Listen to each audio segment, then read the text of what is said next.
What's up? Let's go! Or as they say in Minnesota, let's go! How's it going, guys? Good morning. Happy Monday. It's going to be me, myself, and I tonight, or today, or whatever fucking time it is that you guys are watching, because we do have followers all over the world. So I do want to say a big shout out to those in the chat already. Let's get going. Who we got? Give you guys a shout out. Come on in. Join on a Monday morning. Get a cup of coffee. Hang out with me here. What we got here? Stevie B. What is up? He gets to celebrate his birthday. Yes. Happy birthday, Stevie B. Happy birthday to you. Happy birthday, brother. I'm not going to ask your age, but I hope you have a great day and a great coming year, man. And many, many more. 01. Good morning. Just me, myself, and I, my guy. What up? Ken. Good to see Ken. Ken Claus. Always loyal. What have you got going on here, Ken Claus? He's got a live stream coming up on Tuesday. You got to get your channel link over here in the chat, man, so that we can sub up. My guy. What's up, Regil the Great? Good morning. Cold Italian pizza, of course. What's up, Cold Italian? I watched the only spring training game to see us get pounded in a dust. I watched it yesterday, man. We're going to get into that in a minute. Cold Italian pizza, what up, fam, says Regil. Who else? Come on, give you guys a shout out. Yeah, Lou. There we go. Good morning, Lou. How are you? John the Beagle Dad. What up, John? How are you, man? What is going on, everybody? So, first things first, guys. It's kind of, it's tough sledding in spring. So if you guys could really do us a favor and hit that like button to start with. If you could hop on over to YouTube and hit that like button, get that algorithm going. It would be really, really appreciated as we keep the lights on the Pinstripe Chronicles so we can deliver you the best possible product we possibly can. We got Ken here, and this is his channel. YouTube.com at Yankees-The Ugly Truth. There we go. Stevie B, first to hit the like button. There we go. Who's going to follow Stevie B? And once again, Stevie, there you see I just kicked the camera. What is up, Stevie B? And as I say, happy birthday again. Right. Let's get down to business, as they say. Let's get down to business. Let's talk brass tacks here. Marcus Stroman. So this is the guy that's going to step in. He's the, I'm a starter, bro. Yeah. He gave out real I'm a starter bro vibes yesterday. That's for sure. No, let's be serious. He's hitting, 87, 88 in the gun? I mean, I know it's early. I know, obviously, he's spraying a couple of starts in the spring. But, he can talk the I'm a starter bro stuff all he wants. But in the end of the day, 2 2/3 innings pitched. 4 hits, 3 runs, couple long balls. Every fly ball was hit hard off him because he was just throwing meatballs down the middle of the plate, 87, 88. I have to be honest, very, very concerning. Just look at what he's doing, man. 9.82 ERA so far. Just to start this year. Not great. As Regil the Great points out, Stroman looking like late August Stroman. Right, there you go. Jonathan, he's wanting a shout out. He deserves a shout out. He is always there, bright and early. I was first to comment and Donald didn't notice. Oh, man. Have I let you down, Jonathan? Come on, man. Well, Jonathan, I had you on in the last show, so I think that should make up for it. But always a shout out to Jonathan, bright and early, always saying hello to the chat, and we love Jonathan, so big salute to you, man. It was good to talk to you the other day on our open mic we got to get more of you guys on the open mic. So we'll have to congregate with the members as to when's a good time, so we can the next time we can get more people hopping on.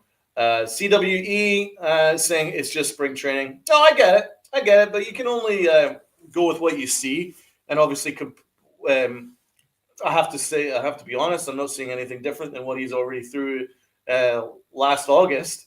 Is Ray says that's what's scary about it. Right. I mean, it looks exactly the same as what he did in August. So he's already giving us August vibes. I don't know. All I'm saying is we do actually have other candidates, but that Stroman contract's looking nasty, man. That Stroman contract is looking nasty. Let's get more info here. Stevie B, I was busy at my in-laws celebrating my sister-in-law's birthday. Otherwise, I would have been on. Oh, of course. Do an open mic on Yankified. Yeah, it was kind of a mix between the two on Saturday because Rob was on. I didn't think it was necessary to have it under the Yankified moniker. Sean Browning, solo. I'm flying solo. I'm flying solo. I'm flying solo. Unfortunately, I can't actually give you the actual song because YouTube are very anal about any use of other materials. We are taking down your video if you show any audio of anything whatsoever. So it's kind of hard. So you'll have to get me singing instead. So what is up? Everybody flaming Jason after that outing just reminded me of Rob saying how the fans will turn on him after a poor outing. Yeah, I mean, I'm not worried about Jason Dominguez, man. I'm not. It's obviously it's not ideal, but he's a prospect, and if there's any time to have your struggles, it's spring training. So let's give him spring. Let's see how he develops. Uncle Tat's internet must broke with Stroman's bad outing. Well, Stroman's been having bad outings since last August, man. So I don't know about that. I think it's more about Tats. Probably, God knows where he is, man. He's probably on a boat somewhere. I don't know. Fishing. That dude's on the boat more than Captain Quint in Jaws. It's unbelievable. Sean Browning says, be patient with Dominguez. Oh, of course. Absolutely. That's something that's really important to make very clear. We have to be patient with Dominguez. He's a kid. He's not even close to his prime yet. So it's going to take him time. Now, there's every chance that he's more comfortable in center field than left field, but we do need to see how that plays out. It's very important because he needs to give you league average offense and around about a league average defense in order for this season to be considered a success.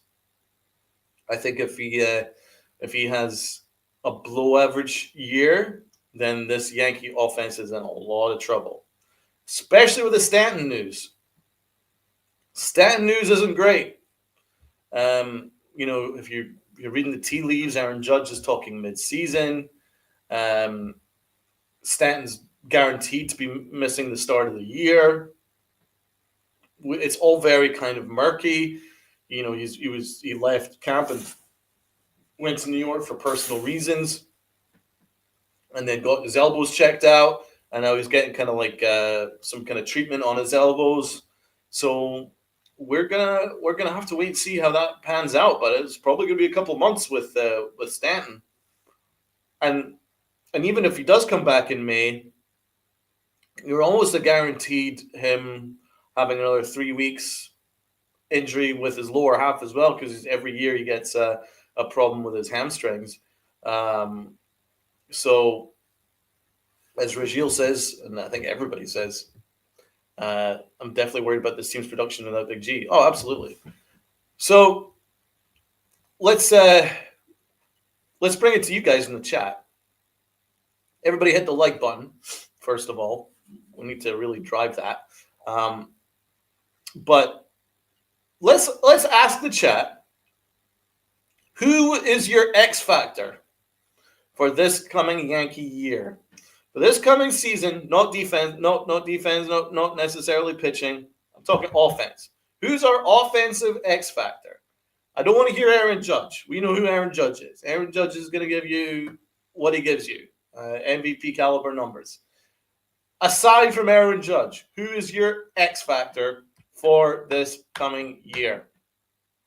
Everybody watching, give me your thoughts. If you're watching on X, hop on over to YouTube and give me your thoughts as to who your X factor is for this season. Let's get moving here. Who have we got? Everybody give me your thoughts. So this is going to be the show for fan interaction. This is the channel for the fans. This absolutely is. This is an opportunity for all of you guys to have a voice. You don't need to have a super chat to have a voice with the Pinstripe Chronicles. So hop all over and give me your thoughts. Hit that sub button. We really need to get the subs up as well. Let's start. Now we're getting some movement here. Let's see who we got. Who have we got? Sean with the first one. Cody Bellinger. Guess what, guys? I'm 100% in agreement with Sean. Cody Bellinger. He is my X factor. But Regil is going with a list. Okay, so is that in order, Regil? Is it Wells number 1, Jazz number 2, Volpe 3, Belly 4? Or is it all 4 like combined? Like all 4 equally? Wells, Jazz, Volpe, Belly. So you've got Wells as your biggest X factor for this coming year. Is that right? Sean Browning, you've also gone Goldie. Is that your second choice after Cody? Sean says Wells and Volpe will break out. Okay. You know you make me break out. Okay, Stevie B. Wells takes it. Okay. Regila Great, handing out membership for 3 months. That's my man. Don't need a super chat. Just likes and subs. My guy, Regil, always coming in, hitting it out of the ballpark as always. Big shout out to Regil. We really do appreciate, man. Like what you do for this channel. I really can't thank you enough. And along with Ken Claus, always giving out the memberships. Right. Regil says yes in order. Okay. Goldie gets second choice. FJ, good to see FJ in the chat. Paul Goldschmidt, we know we'll provide good defense, but what offense will he provide? That's a good shout out. Gold Italian says Bellinger and bottom of the lineup. Ken Claus, there he is. It's all year round for Ken Claus. Even after Christmas, he's ready to hand out the memberships because he is the man. Thank you, Ken. Really do appreciate it, man. And good luck with your channel. We'll always try and support it as much as we possibly can. Let's go. Ken with another gifted sub. Let's go. Absolutely. So yeah, let's break down the X Factor idea. Who else have we got? Stevie B says Dominguez and Wells. So a lot of Wells. We're getting a lot of Wells. I can see that. I can definitely see that. Ken going Dominic Smith as well.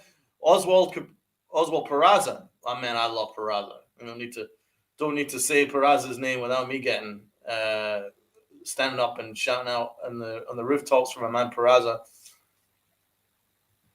Donald Chris the Flash hit over 1,000 subs. Oh, congratulations to Chris the Flash. That's great. Absolutely. We'll be there for you, man. We'll be there for your channel. Absolutely. We always look out for each other here on this channel. John the Beagle Dad says Wells and Volpe. So give me your reasons. Okay, so we got the names. Now give me your reasons. My reason for Bellinger being the X factor is because it kind of starts with the fact that obviously we lost a massive chunk of our offense. It's gone across to Queens, unfortunately. A massive chunk of our offense is in Queens. So my thought process is We need Bellinger to hit similar to what he did in his first year in the Cubs. Or, I mean, I'm not going to say his MVP season. That would be very, very unrealistic. But if he can give you something in between, it would be vital, absolutely vital, because my God, we are. You can look at this lineup and it's desperately unimpressive in the bottom half. So there's not a lot of pop there. Let's just be honest. So we kind of need Bellinger to have a big year. The good news is, you look at his performances in spring so far, and he looks great. I've been really pleasantly surprised with how he looks. I like his swing. I like his approach, and I love what he's providing in center field. And if he can give you that kind of defense, I mean, you saw the athleticism even in that first game. If you guys can remember when he showed the athleticism to race up to that ball and throw a dart to second base to get the assist. That we haven't seen that in center field. And I don't want the Judge defenders going, "Oh, Judge is a Gold Glove center field." No, he's a Gold Glove caliber right fielder. He struggled in center field, in my opinion. So we're going to get a big upgrade there with Bellinger over in center, and Bellinger needs to be the second best bat behind Judge in the lineup. He absolutely does. In order for this offense to survive without Stanton and without he who should not be named, that's going to be absolutely raking in Queens. So we need Bellinger to have a big, big year. So that's why he's my X factor. Plus, he's still in his prime. He's not even 30 yet. So there's upside still, believe it or not. I have faith that Bellinger is going to have a good year and be our second best bat. And for me, that's our X factor. If he can give you quality defense in center field, plus hit for a little bit of average. I mean, average nowadays. Average back in my day, average was about 290, 300. But now, heading for average is about 260. But if he can give you something like 260, 270, get on base at a 350, 360 clip, something like that, maybe 370 clip, plus hit about 30 home runs, then we could be all right. We could be okay. So that's why he is my X factor. I'm glad we made the deal. I wish the Yankees made more moves after him, but I like the deal, and I think he's going to have a good year. Judging by the way spring has started, the way that he looks very comfortable in pinstripes, and I think the fact he wants to emulate his dad, I think he looks very comfortable. I think he looks very comfortable wearing the Yankee pinstripes. So Rajil the Great says, I think Bailey's more than capable of being a 270, 280 average this year. I agree. I absolutely agree. Well, maybe not 280. I would say 270. I think because he bat 260 last year. Don't want to go overboard, but I do think that he's capable of hitting the high 270s, give you a 350 batting on base percentage, and hitting around about 30 home runs. And I think that would be a good year for him. Plus, he might need to move around the outfield a lot. So that's, again, another reason why he is my X factor. I think he's going to be asked to play a bit of left field if Dominguez struggles. I think he's going to ask to play a lot of right field in order for Judge to DH while Stanton's rehabbing the injury for the first couple months of the year. So you're gonna see a lot of Bellinger moving around the outfield. So he's gonna have to be available. He can't really miss any games, let's be honest, because we don't have any depth whatsoever.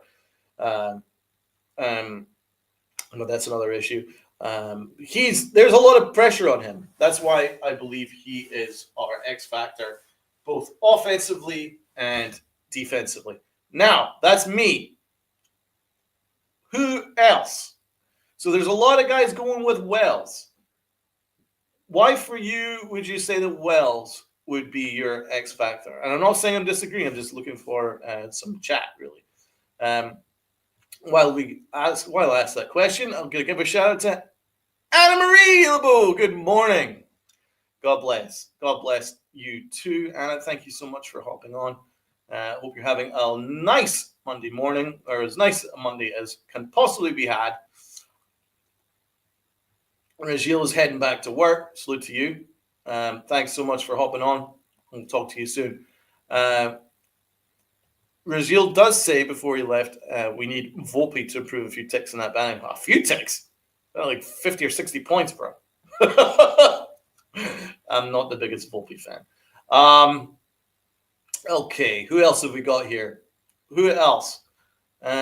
Joe Coelho Wells.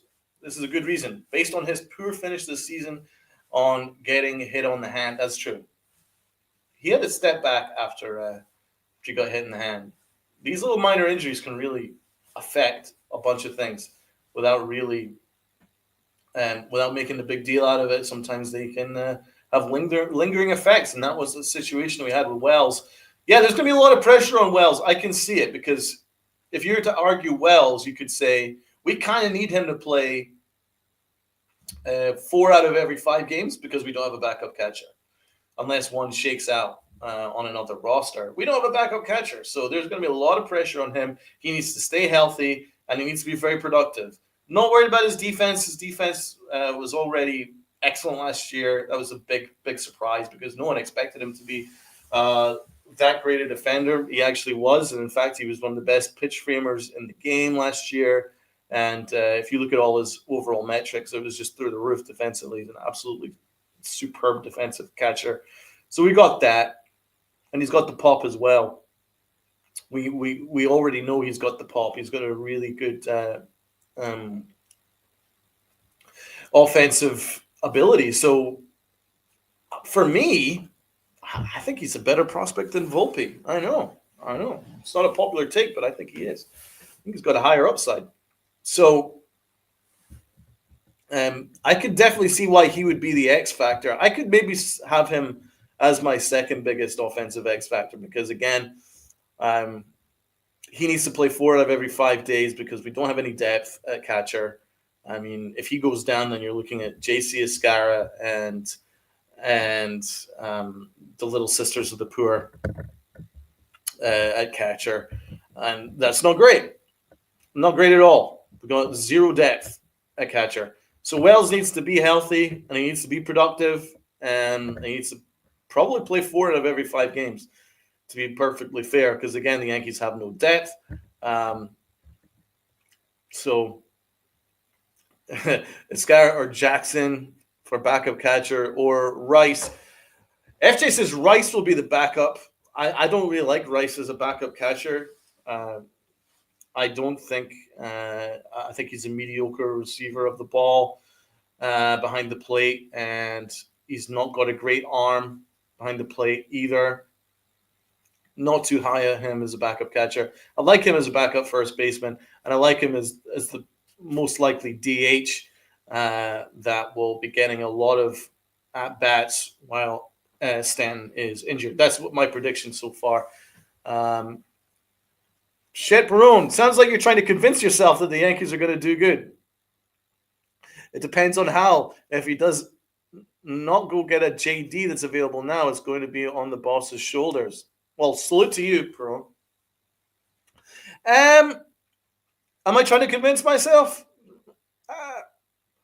I'm trying to. How am I going to put this? Because I don't want to sound overly negative. Because I've already put the Yankees on blast on a number of occasions for leaving the last bits of this offseason kind of let it slide. And it's a shame because they only had a couple more moves to make, and this team would have been complete. But they went cheap thanks to the boss. So you're right. Am I trying to convince myself? No, because I have a feeling about how this season is going to go, but I don't want to speak it into existence. So I'm just trying to stay open-minded, maybe play devil's advocate. I'm just trying to talk from what the Yankees are trying to say. My personal belief, well, I'll I think it's kind of obvious how you guys think what I think about this team. I'm just trying to keep an open mind and give you what the Yankees are thinking. So I think that they're thinking a lot about Ben Rice maybe being a third catcher, and I think he's going to be the backup first baseman. I think he's going to be the regular DH. So that's what I'm seeing right now. But of course, a lot of things can change. It's very early in spring. Sean, I want to see more consistent offense from Jazz. I like your thinking. I do the same thing. We're Yankee friends. We need the roof for them. But again, the boss better go get that bat no matter how much it costs or he will be sorry. Well, salute to you, man. I disagree about JD Martinez. Unless it comes out that Stanton's not coming back at all, then JD Martinez might actually cause more problems than he helps because he doesn't play any position whatsoever. And you don't really want that necessarily. I'm hoping that there's going to be some kind of movement towards the end of spring where a position player that has some pop shakes himself loose from another roster, and then the Yankees can add him. Because the Yankees bench, I should say, is, how do I put it nicely? Absolutely garbage. Our bench is complete ass. Absolute ass. It is Marmite. It is awful. It is freaking sardines out in the sun. It is garbage. We need a bench. Absolutely need a bench. So that's the kind of stuff that annoys me, man.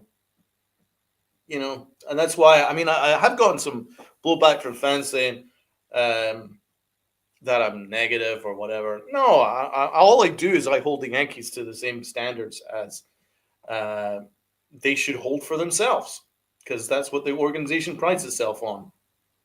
So I try and hold them to that standard because my standards haven't changed. Why should the Yankees lower their own standards just in order to try and make an excuse for the fact that the greatest organization in sports is happy just to leave a bench empty and third base up in the air and a bunch of positions that they decided that they don't need to get fixed after letting their arguably their best player, or certainly their second best player, leave to Queens. So yeah, I'm kind of holding them to some standards.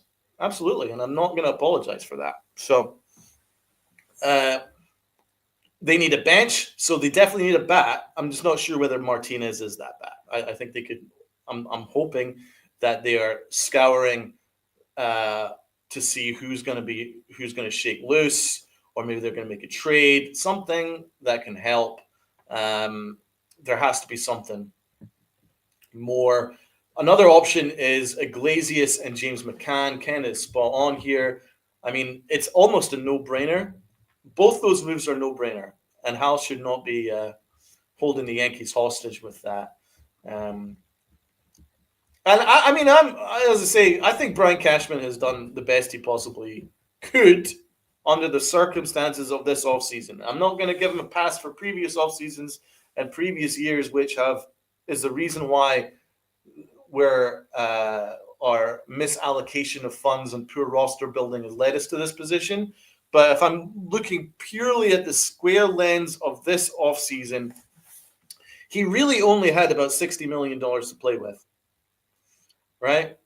And I know there's going to be people going, oh, but what about the $460 million? No, it doesn't work that way. It doesn't work that way.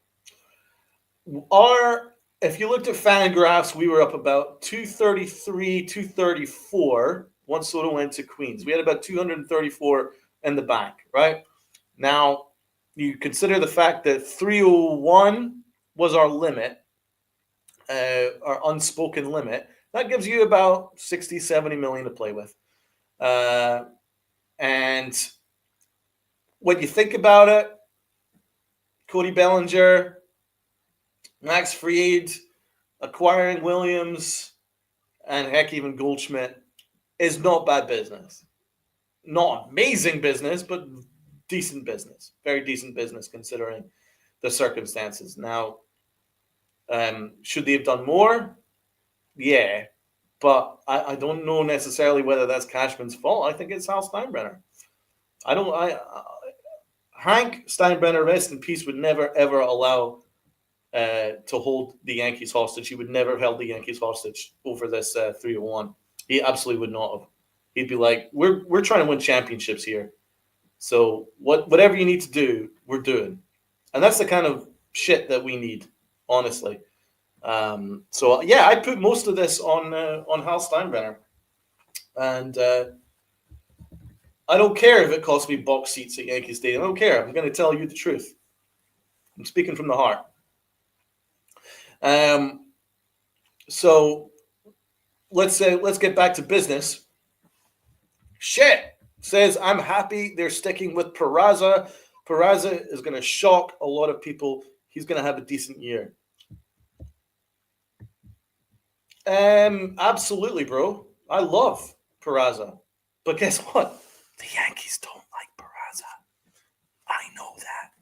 It's very annoying because I was checking the old X this morning to see what else we could talk about, and I was looking, and we have 2 Yankee beat reporters, including Bob Clappish, saying that it's Oswaldo Cabrera's job to lose. He is the starting third baseman if the season started today.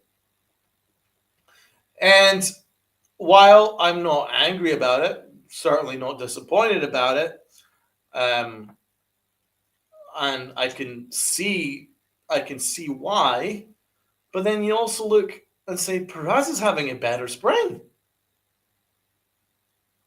Peraza's having a better spring than Oswaldo Cabrera. What does Peraza need to do? That's just the double standards that happens in this organization, which again annoys me. But Oswaldo Cabrera so far, OPS of 650, on base percentage of 260, batting average of 150. He has the 1 home run. Okay, I get that. But I mean, those numbers are not particularly exciting. You know, he's had 1 double play already thrown this, and then you look at you look at Peraza.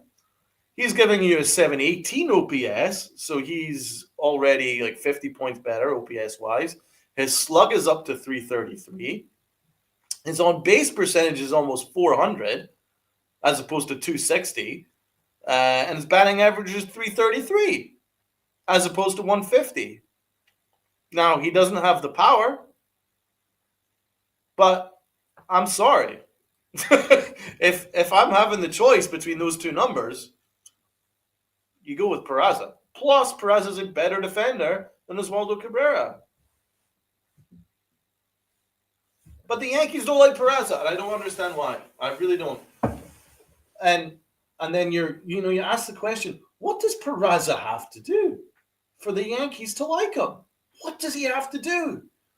Does this dude have to bat 500 for the Yankees to pay attention to Peraza? Like, what's it going to take? I feel bad for this kid, man. I really, really do. I feel bad for this kid. Because Peraza never gets the opportunities that he deserves. And there's double standards in the organization. There really is, man. It's unfair. It's really unfair. He just, what does he have to do? You have to bat 500 in order for the Yankees to like him? I mean, Anthony Volpe's batting 077 in spring so far. But, Peraza's the guy that's in trouble. It's a shame. Anyway, I hope Peraza continues to ball out and make it impossible to ignore him. But he has to play that much better than everybody else in order for him to be looked at. And it's a shame what they've done to that kid, because he's a great kid. He's a phenomenal third base. Phenomenal. Got a beautiful arm. He's a better shortstop than Volpe. And he's a very good third baseman. He's the best third baseman available. He's definitely the best third baseman defensively on our team. and certainly until Lombard's going to come through in 2026, maybe 2027. Until then, Perez is the best you got. Give him that chance. And I'm not saying I don't like Oswaldo Cabrera. I like him a lot. I just like him as a utility guy. I think Oswaldo Cabrera gives you the best value as a utility guy rather than as an everyday third baseman. But for the OGs in the chat, for those that have stuck with the Pinstripe Chronicles when we were under the name the Yankee Chronicles, I was actually championing Oswaldo Cabrera in the farm system. I was like, Yankees should call him up. He's going to give you a bit of power from the left side. He's a switch hitter. He'll give you some power from the left side, and he's a versatile player. And I was one of the very first people to say that. So it's not that I'm down on Oswaldo Cabrera. I like him. I just think that Perez is better, and I hope that the Yankees think so too. But so far, if you're reading the tea leaves, looking at the Yankee sources, looking at the beat reporters, they're all saying it looks like it's Oswaldo Cabrera's job to lose. I think that's with the way Yankees are going with it anyway. Because, as I say, Peraza has to play that much better than everybody else. So let's see if he can do it. So what else have we got to say here? Shet says, you're right about Piet. I assume he means Peraza. He could play all over the infield. He's very valuable for a team. He's got a gold glove. Give him a chance to hit. He'll give you a decent season. I agree. I hope the Yankees agree. Peraza is better, and it's a shame what they've done to him. Absolutely. Shameful. Absolutely shameful what they've done to that kid. Ken says, Donald, in my opinion, the Fried signing was a must to stabilize rotation. Oh, definitely, bro. Could you imagine what this rotation would look like if we didn't have Max Fried? Holy crap! With the news on Luis Gil and Schmidt's bulky back, and Marcus Stroman giving you a 10 ERA in spring, it would look bad. But Max Fried, for me, has always been my favorite pitcher in baseball outside of the obvious ones like the Garrett Coles and the Skeens and those guys. Max Fried is right there, man. He's in the top 10 best pitchers in the game, and we got him, and it's a great signing. So yeah, don't get me wrong, man. Max Fried is, for me, is definitely my favorite pitcher in baseball outside of Garrett Cole. So I've always wanted Fried. I was watching his starts in Atlanta a couple of years ago, wishing that he was a Yankee. So I think we're pretty blessed to have Fried, and I fully believe that he's going to be a valuable rotation piece. I'm not worried about our pitching at all. I'm not even worried that Stroman's giving you a 10 ERA because we've actually got other options. We can go a different way. But that $18 million is looking nasty, man. And once again, Hal Steinbrenner, our imperious owner, has made it basically impossible to trade him because the Yankees have no leverage in negotiations now because everybody knows that the Yankees are hamstrung by the contract and everybody knows that the Yankees have no money left. John Heyman and several others have all said that the Yankees are out of loot, which is shameful. So once again, I will use this platform to say it's a disgrace, Hal Steinbrenner. Stop lying. If you're saying, oh, I don't care about budget, but then actually secretly you do care about budget, then you're lying. Stop lying and free up some funds. Because only you will be happy if the Yankees don't make the World Series this coming year. All because you didn't open up the checkbook to add another couple players. So I'm not accepting it from the Yankees. I'm really not. But there are things to be excited about. I love our pitching. I do really like our pitching, apart from Stroman, who again worries me, man. Biggest thing about Stroman is his cut fastball. It doesn't look good. It really doesn't. There's no movement. It's going middle in, over the middle of the plate. It's batting practice. It really is. It's batting practice. And I would be concerned because it's not like we didn't already see this uh, last year. Basically, from August onwards, this has been the Marcus Stroman that we've seen. That's why he didn't even make the October rotation. So the Yankees tried to trade Stroman, who's a depreciating asset, uh, and get another team to eat the majority of his contract just so the Yankees could go and sign somebody else, like to improve this infield or improve their bench. It's a horrible look for our ownership, really. And I don't care if I'm one of the only people that says it, because it needs to be said. It really does. At the end of the day, I don't know about Stroman. I don't have the highest hopes for him to have a good year. I think he's a mediocre pitcher, and I think he can get better. And I think that's why no teams are trading for him. Not especially with that price tag. It's a bad contract. It really was. Any news on Heel and his shoulder? I actually don't have any updates yet. I've been checking.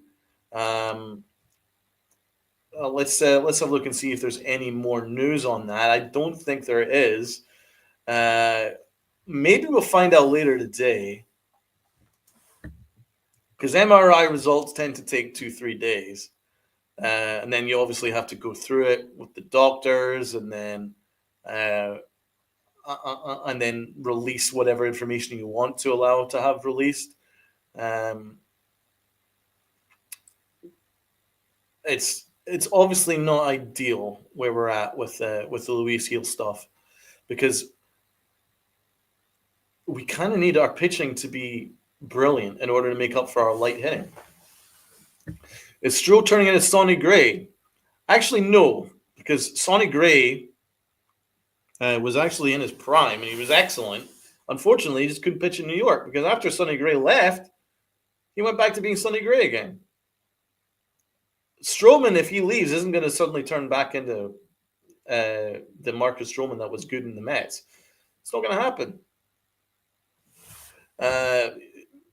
Stroman's on the downside of his career.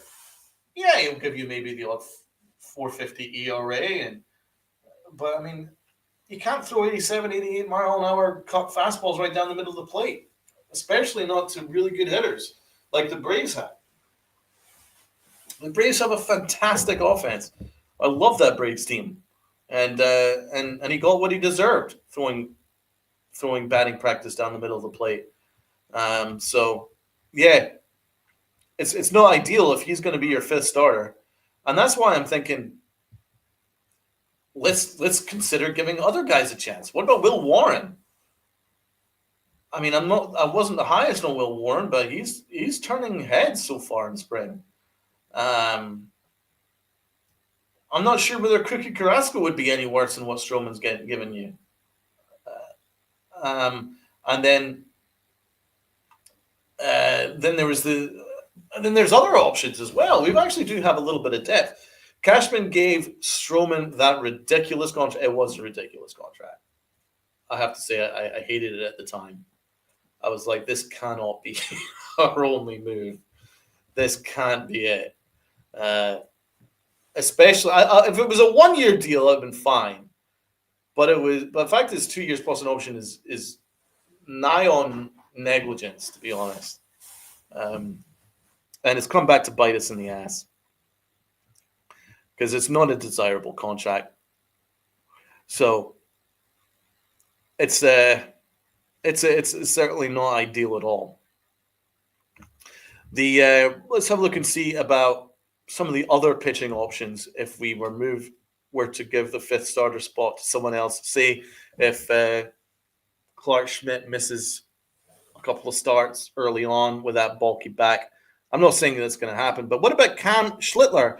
I thought he pitched really well against the Astros. I thought he pitched fine. You know, the Yankees won 9-3 that start in the 1st of March game, and he looked good. You know, just 1 earned run allowed and going on 3 innings, 3 strikeouts. I liked him a lot more than I did Stroman. It looked like he had better stuff. He had kind of like a curveball that had plenty of movement.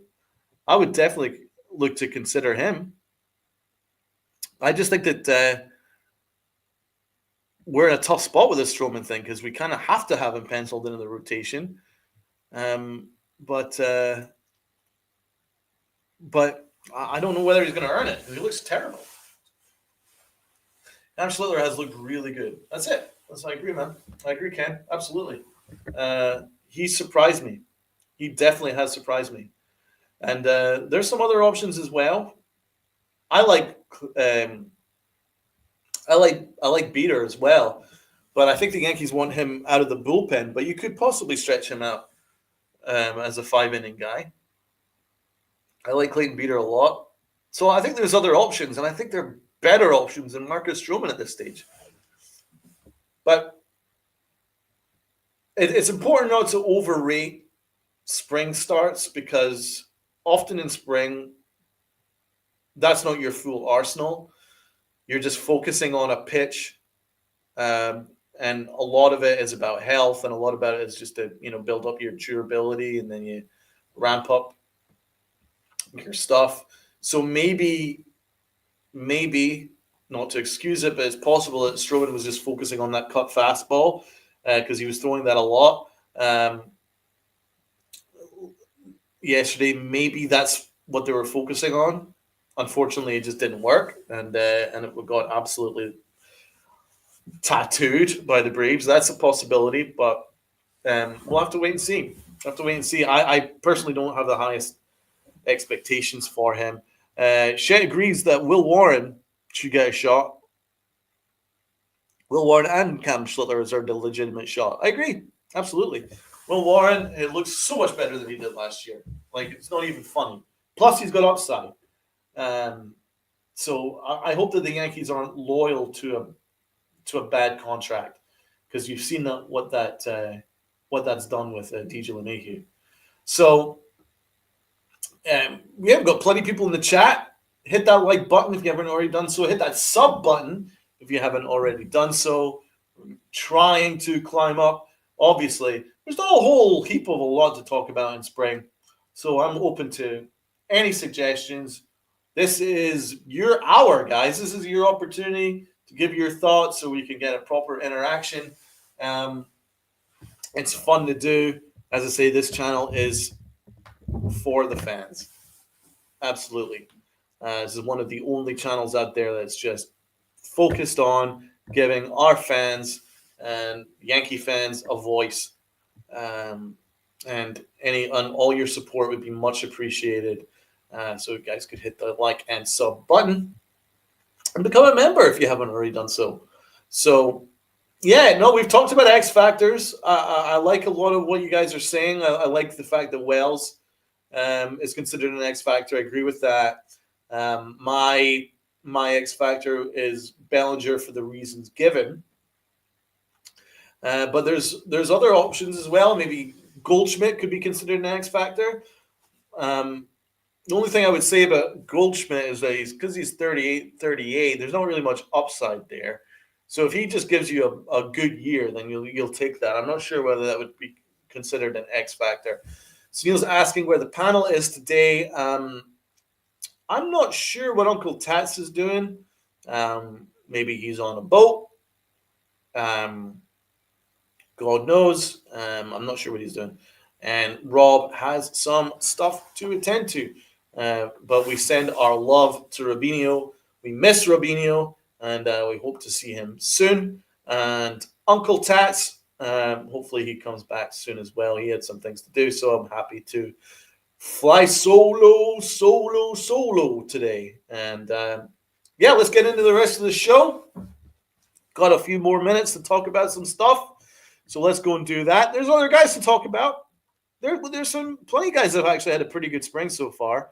I think Perez is definitely one of them, and there's some other ones as well. What about my guy Lombard, who I have a lot of excitement about Lombard. He's someone that's really turned some heads so far. you might be looking at someone that could be our third baseman in maybe like 2 years. What would you say to that? It's possible. I've been impressed with him, man. He looks athletic, and he's got a nice swing as well. And I think in a couple of years' time, he could be the guy. He could be the guy for us. Looks exciting. So, who else have you guys got on your radar so far? Let's see the chat. What has the chat got to say here? Lombard says Triple A. Yeah, but I think he's going to be a serious prospect in a couple of years' time. He looks athletic. He's got a bat. I'm telling you. And again, sounds like I'm hating, but I think he's better than Anthony Volpe. I think he's going to be a better prospect than Volpe in a couple of years' time. I do. I think he's got better upside. He's got better power. And I want to see that. I want to continue to see that progress. So I'm quite excited to see how that develops over the next couple of years. Who else has been on your radar? Because we've actually had a couple of good spring games, in fairness. Dominguez has been okay offensively. Defensively, he needs to be better. But yeah, I'm keeping an eye out on Lombard for sure. He's been someone that's kind of stood out to me with that power that he's got. Who has the weakest defense in the infield? Well, I can't say that anybody's considered weak. I mean, Goldschmidt is solid at first. He's going to be better than Rizzo. So I wouldn't consider that a weakness. Second base, Jazz Chisholm's back to his best position, up the middle. So I think he's going to be good. He's going to be much better than he was at third. And he was okay at third, but I think he's going to be even better up the middle. So I like him there. Third base, Peraza is another worldly third baseman. And Oswaldo Cabrera is pretty good at third too. Anthony Volpe won a Gold Glove. And although I don't like his arm, his footwork is exemplary. And he's got decent range too. So that makes up for his poor arm. And Wells is a great catcher.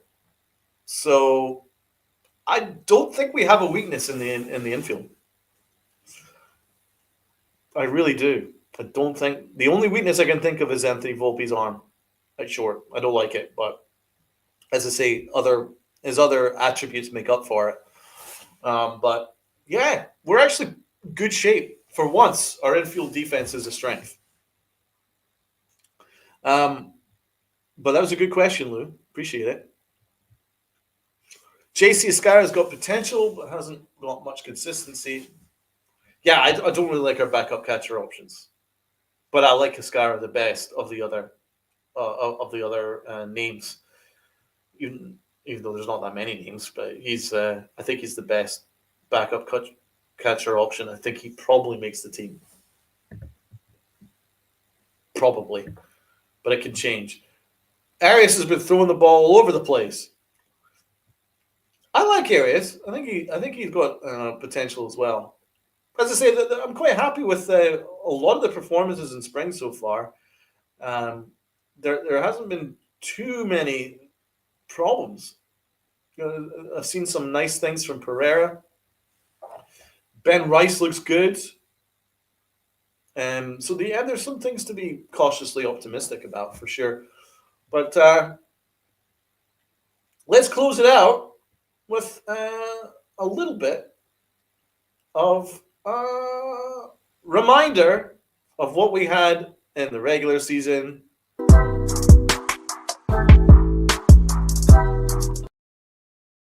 That's right. Donald's Awards is back for this episode. And my award for Prospect of the Week goes to George Lombard Jr. That's right. I'm giving George Lombard Jr. the Prospect of the Week award. Really happy with what George Lombard has been doing. He has given me power. His OPS is 900. Thank God for some slug and some OPS. We've been needing that, especially in this infield, in this weak-ass infield. Although it's really good defensively, not much pop apart from Jazz, so it's good to see Lombard give me an OPS of 900 plus a home run. Lombard went yard. In the car, not so far from the yard. In the car. That's it. Lombard wins the Prospect of the Week. Really excited about him, man. 900 OPS with some power. He absolutely smoked a shot against the Astros. He is my Prospect of the Week for sure. Do any of you guys have another option as to who your Prospect of the Week is? Mine definitely goes to Lombard. I think Lombard will be a long-time player for the Yankees. I agree. 2 years. Spencer Jones and Lombard are my favorite prospects. Ken is going Will Warren. I would agree with that. I would agree with that. And my next award. Donald, don't ever do the Boston accent. You sound constipated. I'm in the car, not so far. Yeah, you're right. I don't know how they speak like that. My cousin lives over in Boston. I'm going to have to ask him what that accent is like. Unbelievable. But John says Spencer Jones. Yeah, Spencer Jones is my guy. And I think you're probably going to see Spencer Jones next year. Then you'll probably look at Lombard the year after, all going well. But I really like Lombard. I think he could be. You're looking at your third baseman or shortstop in 2 years' time. No, I love the Brooklyn accent, man. That's just home for me, man. I love the Brooklyn accent. So, but that Boston, good Lord, how did they speak like that? Jones, Pereira, and Lombard. I'm not sure about Pereira yet, but Jones and Lombard are definitely my guys. I love Peraza too.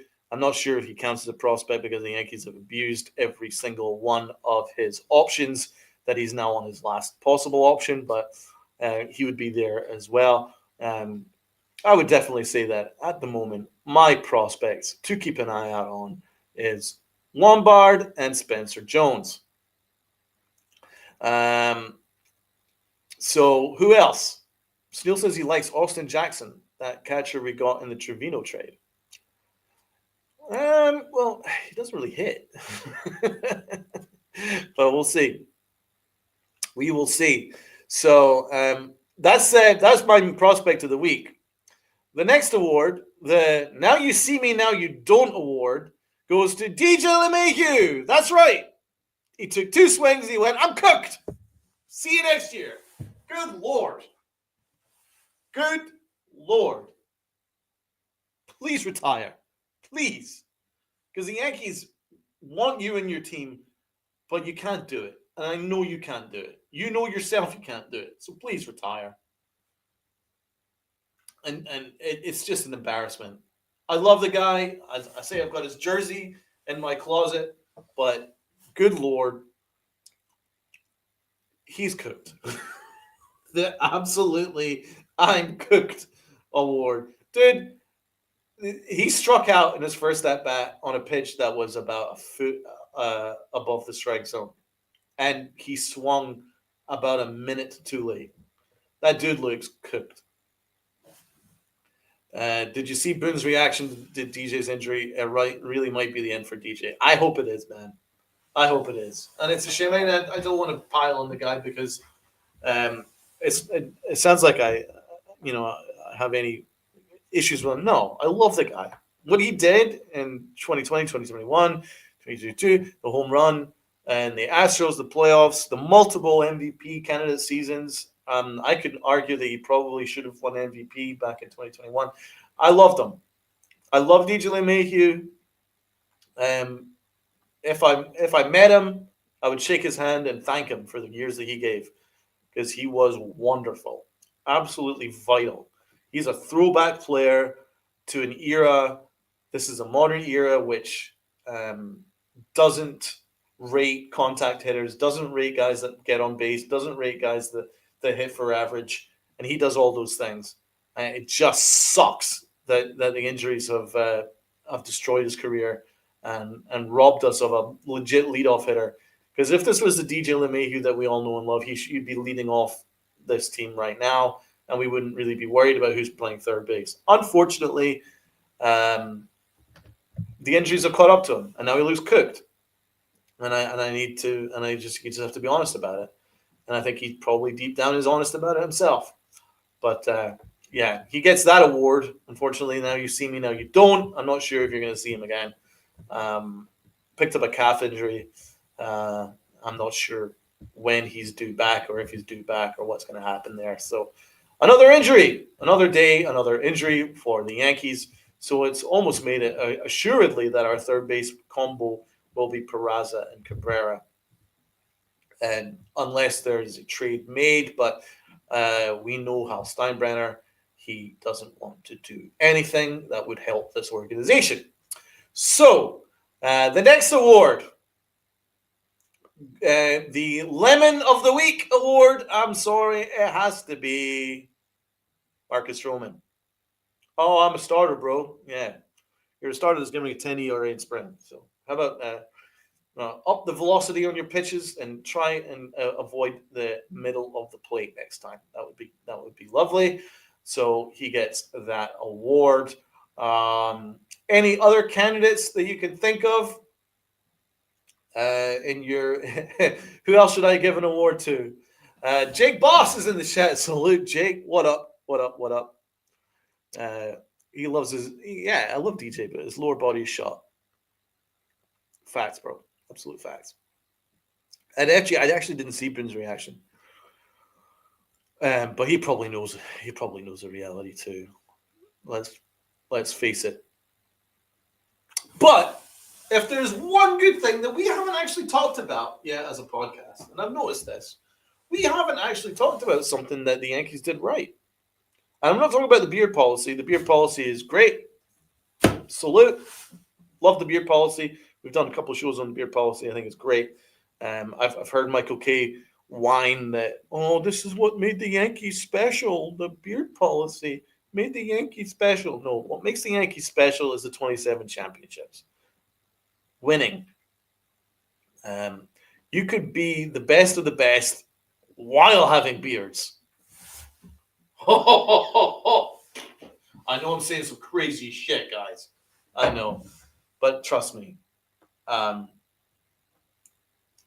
Listen, I'm all for the Yankees having something that makes them stand out to the other teams. But what makes you stand out to other teams is winning. But that's something that the Yankees haven't done enough of. And I know everyone's going to be like, oh, but what about their 550 winning percentage? And sorry, Ben's coming. Blah, blah, blah. Yeah, well, they don't win any championships. So you have to win some championships, right? Win some championships and then outspend other teams, which they haven't done lately. And then you can then remind ourselves of why the Yankees are the Yankees. Beard policy is meaningless as far as I'm concerned. I don't care. I really don't. Do you think that Dominguez it looks so much worse now that he's got a little bit of stubble now? It's nonsense. Absolute nonsense. I'm glad that it's normal now.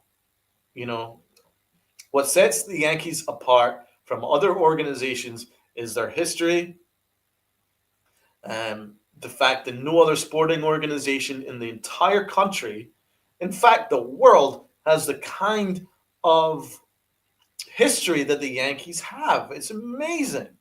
That's what sets the Yankees apart. Not a mustache, not a beard. Absolutely imperative that this is clear, and so I hope that people kind of just chill out with it, and it doesn't matter what you wear on your face; it's what you do on the field. That's always been the case, as far as I'm concerned. I'm old. I hate the beard rule. Jake says he's 100% agree. Yeah. And says Michael K's a jerk. He loves the sound of his own voice, man. I'm not sure if I could listen to the new show because actually, even though Don's a Met fan and he hates the Yankees, I prefer listening to Don LaGreca because that guy is just speaks from the heart, and and he's and and there's no kind of like agenda, with him. He just speaks from the heart, and he's pretty knowledgeable, pretty good. Michael K knows his shit, but my God, he's incredibly egotistical now, and he's also, I think the biggest problem with Michael K is he's kind of hypocritical because um, all through the offseason, he would be screaming and abusing any fans that called up saying that Hal Steinbrenner needs to open the checkbook. Called us all idiots and mouth breathers and everything else, right? And then when it turned out that Stanton got hurt, then he's coming out and saying the exact opposite, going, "Oh, Hal should open up the checkbook." Well, what is it? Which one is it? At least I'm consistent. At least I haven't changed my views from day one. Michael K should probably learn to do that. Stick to your opinion, whatever it is. Don't deviate from it because it just looks weak. And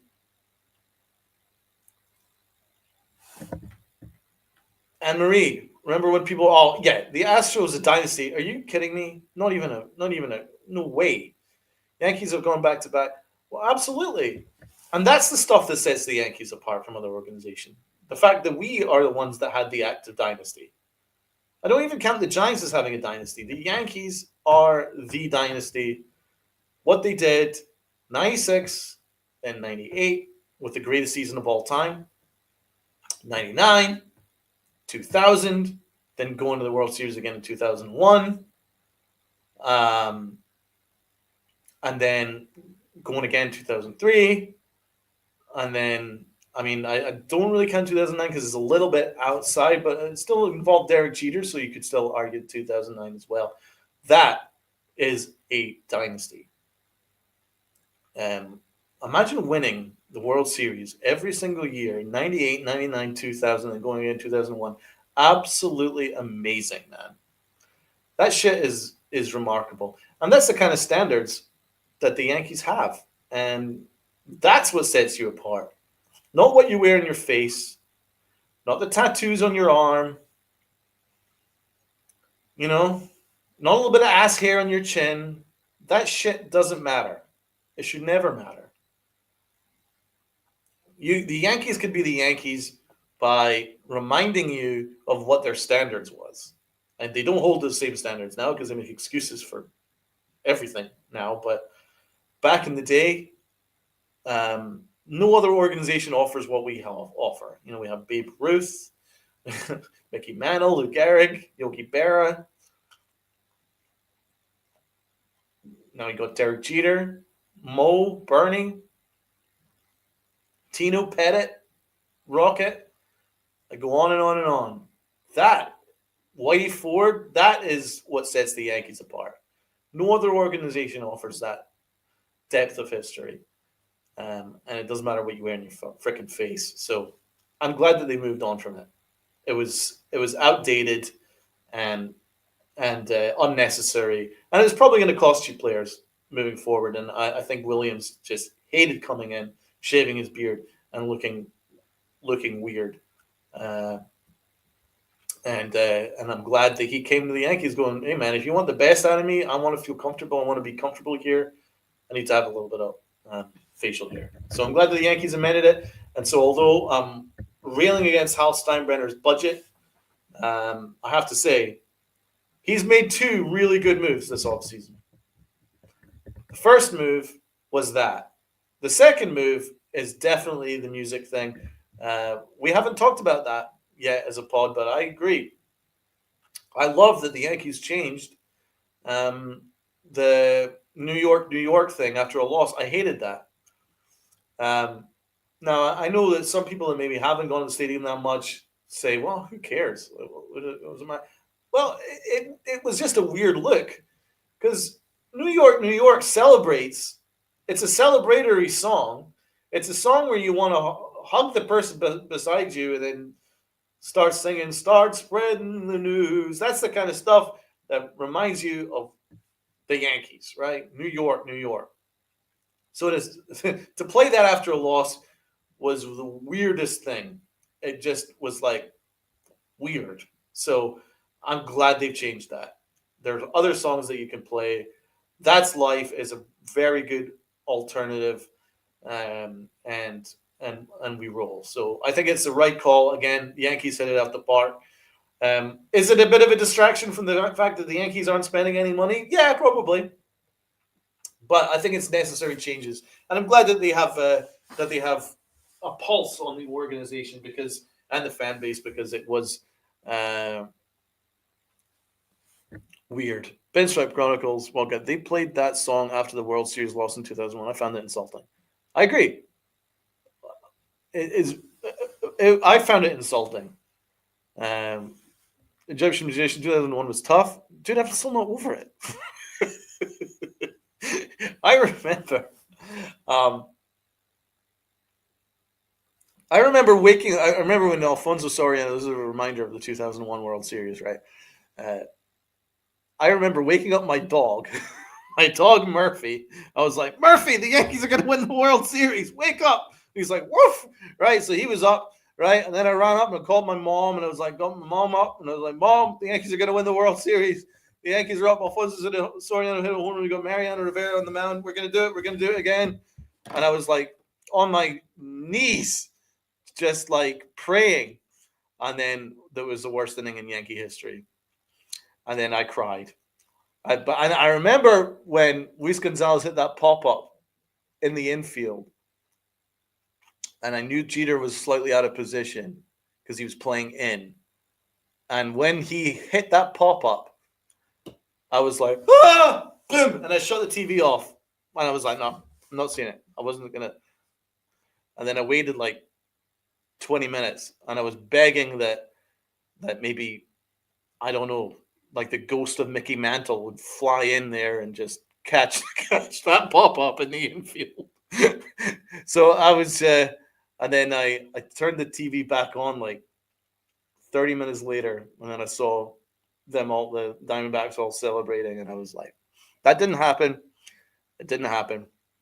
And yeah, I'm still not over it, man. That was one of the worst losses in my life. Brutal. So if you guys thought the Dodgers World Series loss this year was bad, nah, that doesn't compare, man. Because the Yankees weren't even involved in that World Series.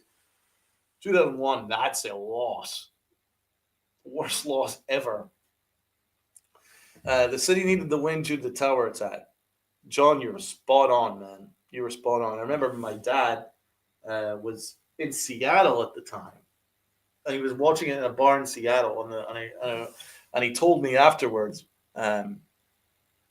that a bunch of Mariner fans were there, and they were like, "We hate the Yankees, we despise the Yankees, but we want them to win this World Series because they deserve it." So it was particularly heartbreaking that they didn't do it that year. Yeah, dude, absolutely. My morale was crushed after losing that. Just, can't put into words, man. But I mean, you can make the argument that you almost remember the pain of the losses more than you remember the mass celebrations of when we win. Although it was pretty nice beating the Mets, I just remember that loss. It was just crushing. But it almost pushes you on because you don't want to feel that again, And that's what was great about that dynasty is the Yankees never They used that loss as a fuel. They're like, I'm never gonna experience that again. And that was what was really special about that team. Um, every kind of pain, because they suffered a bit of pain in '97 after they won the World Series in '96. The '97 playoff defeat, it kind of just made them mad. And then after that, they were just unstoppable because 1998 they won a record number of games in the history of baseball, and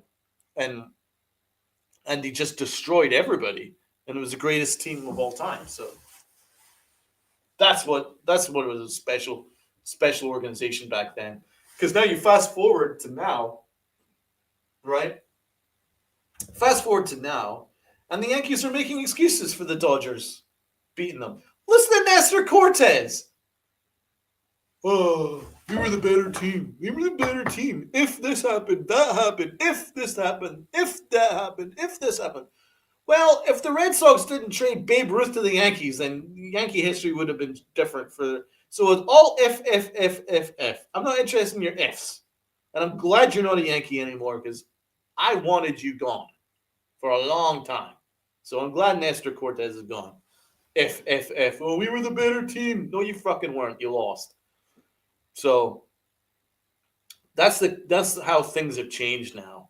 They make excuses instead of using it as a fuel to be unstoppable. But once again, I'm sounding like the old man on the lawn, but it looks like I've got a couple of people in the chat that definitely is on my side here.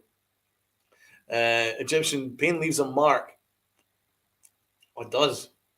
But I use it as fuel, and I'm like, I don't want to experience that again.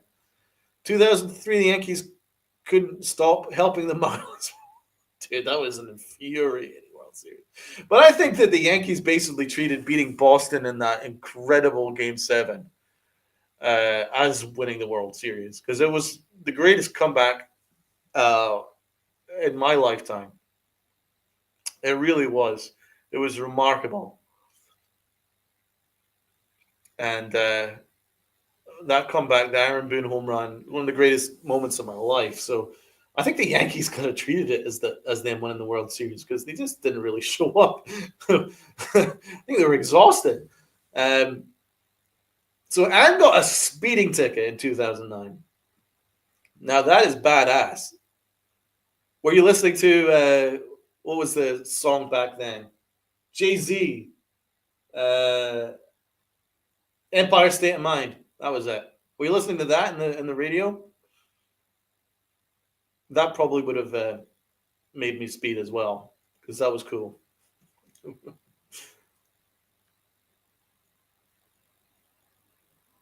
Yeah, it was a thing. That's why I kind of hate Boone. I don't hate Boone at all. I think Boone is just as a manager, I think he's just a symptom of how things have changed. But I don't really hate the guy. I think he seems like a good dude. I hope he has a good year. I made a left turn where I wasn't supposed to. I had my signal light and was the only car on the road. Cop didn't care, no one. That's great.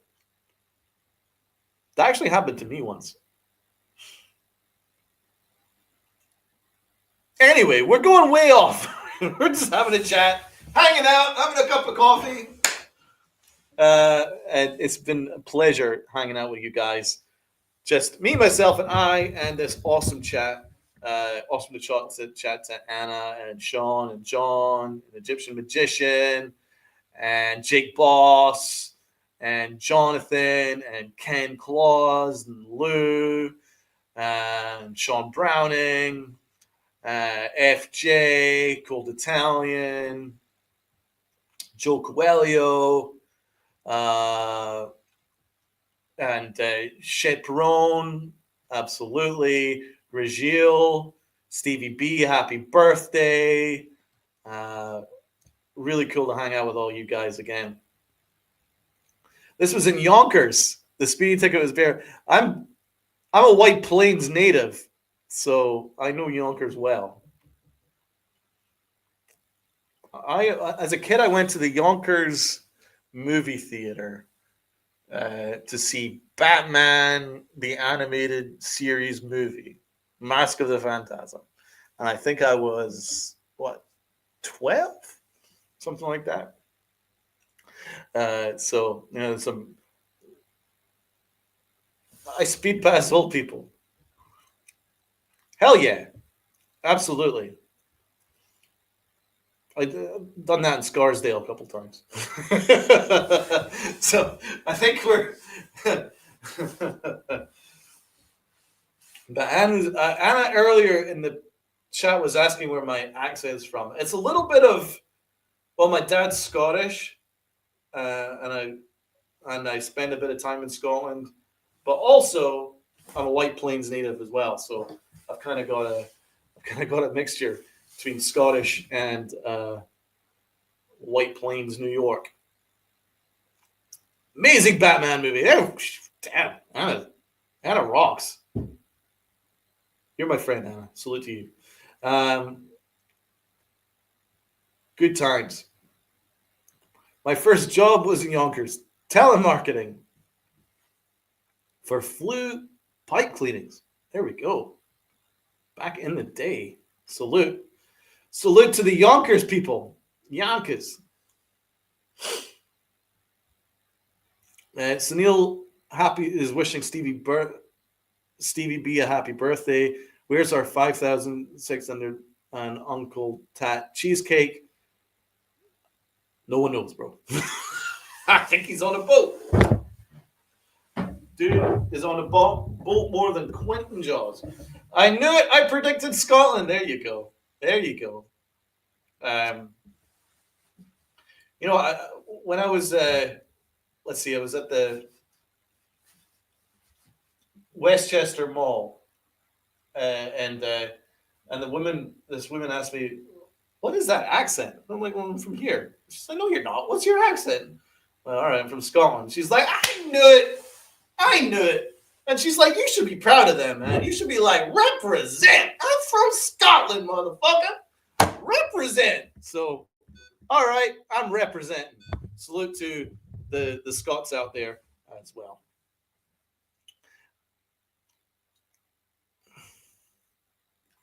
It's good to have everybody in the chat, and it's been fun to talk to you guys, because normally there's a lot of different people in there, so it's cool just to talk one-on-one with you guys. I really do appreciate that you're spending this morning with me.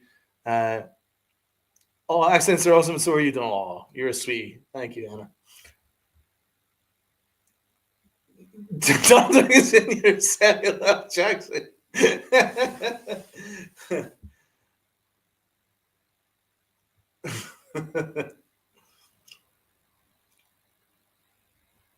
I was stationed in Wales and spent a ton of time in Holyloch in Scotland. It's beautiful up there, man. For sure. And Wales, I've never actually spent that much time in Wales. But I know that Ireland's nice, and obviously Scotland's pretty spectacular. Really, really beautiful place. So yeah, definitely. Right. Well, we've gone way off track here. We started with Stroman, then we ended up in Yonkers. Now we're in Wales, in Scotland, and we're gonna go right back and circle back to all my guys here that has stuck with me loyally for the past hour and 25 minutes, as I've been talking about literally everything under the sun. But I've enjoyed it. I really have. And I hope you guys have had a really nice time with hanging out with me. I assume my guys will be back on Wednesday. If not, we'll figure something out. But anyway, I hope you guys have a great rest of your day. And God bless. And as Uncle Tats likes to say, wear your pinstripes with pride and play hard. Let's go. Play harder than Marcus Stroman.